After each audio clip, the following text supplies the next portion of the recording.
Last night was the annual NBA draft lottery. Let's go over some of the biggest losers and winners. And the biggest winners from this draft lottery has to be the Chicago Bulls, who get the 4th overall pick after moving up 5 spots. Huge W for that franchise, and they needed it. They needed a top 4 pick, especially in this draft class where the top 4 guys are looking like all-star caliber players. Now, they'll probably get one of Caleb Wilson or Cam Boozer, both of which would be huge additions to that team. And they also have pick 15 in this draft.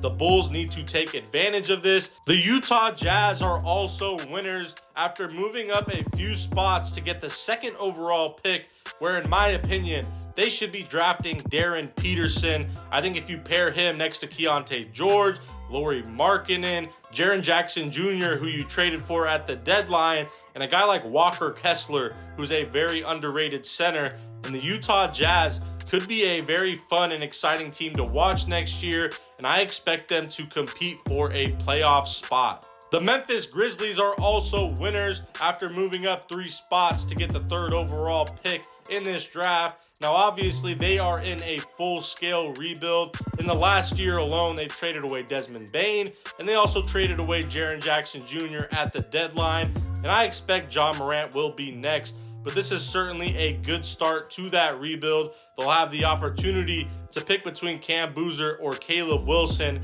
who both I think will be all-stars in the future.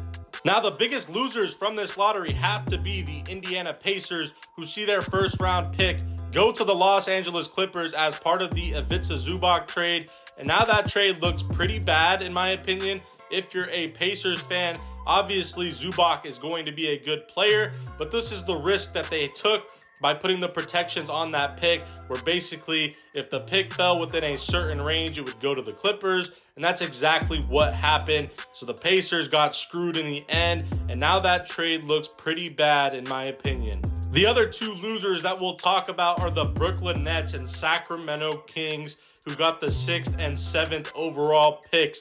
2 teams that were terrible this year and once again get screwed by the lottery and don't get a top 4 pick in a draft in which both of those franchises desperately needed to be there.